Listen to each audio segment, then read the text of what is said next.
में आप देखें कहीं भी सुगबुगाहट देखने को नहीं मिल रही थी। उन्होंने साफ तौर पर बोला कि मैं यहाँ पे भाषण देने आया हूँ तो मैं भाषण दूंगा और मेरा आपको सुनना पड़ेगा, क्योंकि आप यहाँ पे बतौर एक सांसद के तौर पर बैठे और हम सभी सांसद जो है वो एक ही सदन का हिस्सा है। तो मुझे ऐसा लगता है आज़ाद का जिस हिसाब से उनका रुख जो कहीं ना कहीं बदल गया है। आने वाले समय में चंद्रशेखर आज़ाद की भूमिका कहीं ना कहीं राजनीति में अहम होगी और खासतौर पर यूपी की राजनीति में अहम होगी। कारण है गठबंधन का, लेकिन आज़ाद की ओर से अब तक आप देखें कोई भी ऐसा बयान सामने नहीं आया। औपचारिक तौर पर उन्होंने ऐलान नहीं किया। उनका कहना है कि वो सारे चुनाव जो है अकेले लड़ेंगे, किसी के साथ गठबंधन में नहीं लड़ेंगे। तो देखिए दिलचस्प है कि अब आखिर चंद्रशेखर आज़ाद किस रणनीति के साथ चलेंगे, ये देखना दिलचस्प होगा। बिल्कुल।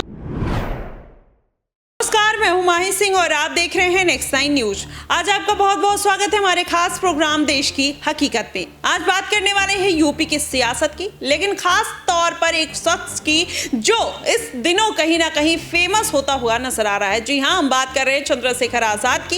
1.5 लाख से ज्यादा वोटों से जीत दर्ज करने के बाद चंद्रशेखर आजाद ने जो संसद में दहाड़ मारी है, माना यही जा रहा है कि आने वाले दिनों में फिर से वो विधानसभा चुनाव और उपचुनाव में अपना बिगुल फूंकते हुए नजर आ सकते हैं। अगर ऐसा कुछ होता है तो क्या चंद्रशेखर आजाद की जो बैट है वो सभी पार्टियों से ऊपर जाती हुई नजर आएगी, और जो बेबाकी से उनका जवाब देने का एक अंदाज है वो भी बेहद बदलता हुआ नजर आ रहा है। जी हां, इस बार चंद्रशेखर आजाद संसद में जाते हैं और वहां पर जब उनसे बोला जाता है कि आप पूरा भाषण देंगे क्या, तो चंद्रशेखर आजाद बड़े ही निराले अंदाज में जवाब देते हैं कि जी बिल्कुल, इसीलिए आया हूं और पूरा कह के जाऊंगा, कहने आया हूं। इस तरीके से बात चंद्रशेखर आजाद रखते हुए नजर आते हैं। माना यही जा रहा था कि अब अखिलेश यादव के साथ भी उनके जो रिश्ते हैं वो सुधरते हुए नजर आ रहे हैं। जब वो स्टेज पर जाते हैं, अखिलेश यादव उनको एक पेन देते हुए नजर आते हैं और उनका पेन लेके वो सिग्नेचर करते हैं। तो इस तरीके की जो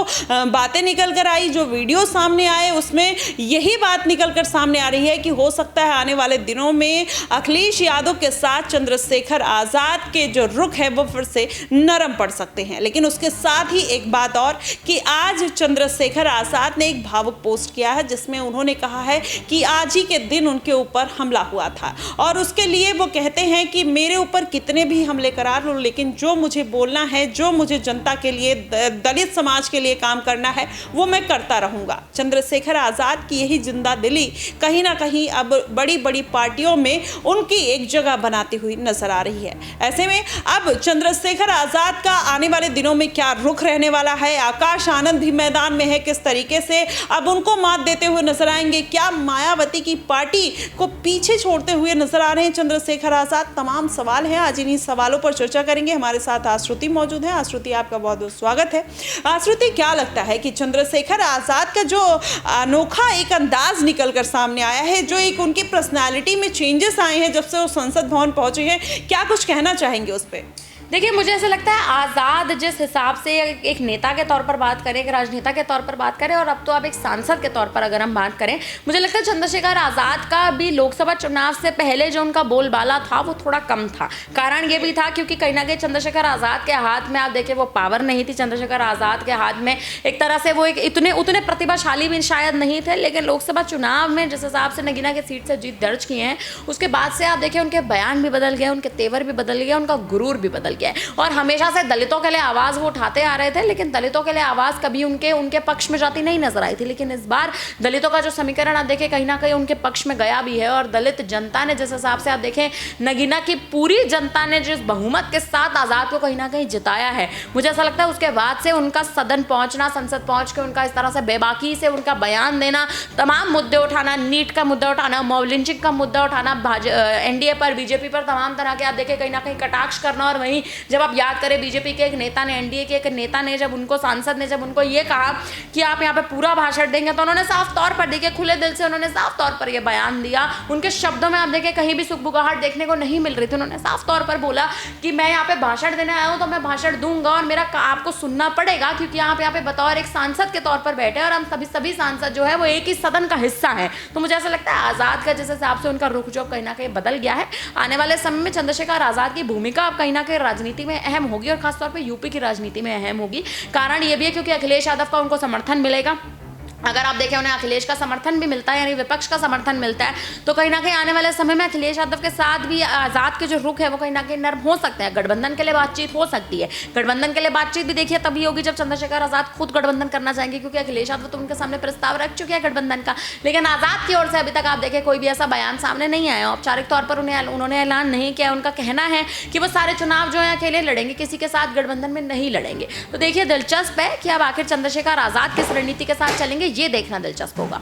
जी बिल्कुल, ऐसे में अब चंद्रशेखर आजाद लगातार कहीं ना कहीं जनता के बीच में फेमस होते हुए नजर आ रहे हैं, लेकिन सबसे बड़ी मुसीबत कहीं ना कहीं मायावती की पार्टी पर पड़ती हुई नजर आई, क्योंकि मायावती भी एक दलितों की नेता हैं और साफ तौर पर अगर देखा जाए तो मायावती जिस तरीके से अब अपनी पार्टी का वर्चस्व बचाने के लिए प्रयासरत हैं, आकाश आनंद की फिर से एंट्री करवाती हैं पार्टी में, लेकिन क्या लगता है आश्रुति की क्या आकाश आनंद वो कमान संभाल पाएंगे, वो जिम्मेदारी संभाल पाएंगे कि आजाद को कहीं ना कहीं पछाड़ सके? क्योंकि अब पछाड़ना तो बहुत दूर की बात है, क्योंकि आकाश आनंद ने अभी ना विधायकी का कोई चुनाव जीता है, ना किसी तरीके के सांसदी, वो अभी राजनीति से बहुत दूर है। तो क्या लगता है कि कितनी जल्दी वो चंद्रशेखर आजाद को कवर कर सकते हैं? देखिए आकाश आनंद राजनीति का नया चेहरा है अभी, और चंद्रशेखर आजाद अगर आप देखें तो पुराने खिलाड़ी कहीं ना कहीं अब बन चुके हैं, क्योंकि लगातार आप देखें जिस हिसाब से पहले भी वो चुनाव लड़ते आ रहे थे, बस जीत नहीं दर्ज कर पा रहे थे, लेकिन इस बार आप देखिए कहीं ना कहीं बहुमत के साथ जीत भी दर्ज किए, सांसद की शपथ भी ले गए, और सबसे बड़ी बात आजाद के सामने कहीं ना कहीं अगर आप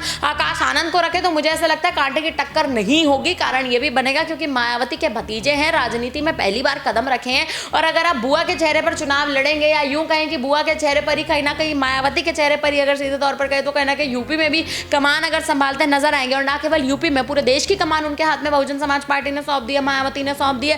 तो देखिए मुझे ऐसा लगता है बुआ भतीजे की जोड़ी जो है वो कहीं ना कहीं इस बार रंग लेकर आ सकती है, लेकिन मायावती को तब भी फ्रंट फुट पर लड़ना पड़ेगा, क्योंकि आजाद के साथ अगर आपको टक्कर लेनी है या आजाद के सामने खड़ा होना है तो दलितों के लिए, दलितों की जो आप देखिए दलित वर्ग जो है वो आजाद की तरफ पूरी तरह से अपना रुख मोड़ चुका है। दलितों का जो एक तरह से अगर आप देखिए उनका जो प्रभाव है, या यूं कहें उनका जो झुकाव है, वो पूरी तरह से कहीं ना कहीं अब एक तरह से आजाद के पक्ष में है, मायावती के पक्ष में नहीं है। तो मायावती को एक चेहरा बन के लड़ना पड़ेगा, मायावती को अपनी छवि को एक बार वापस से उठाना पड़ेगा।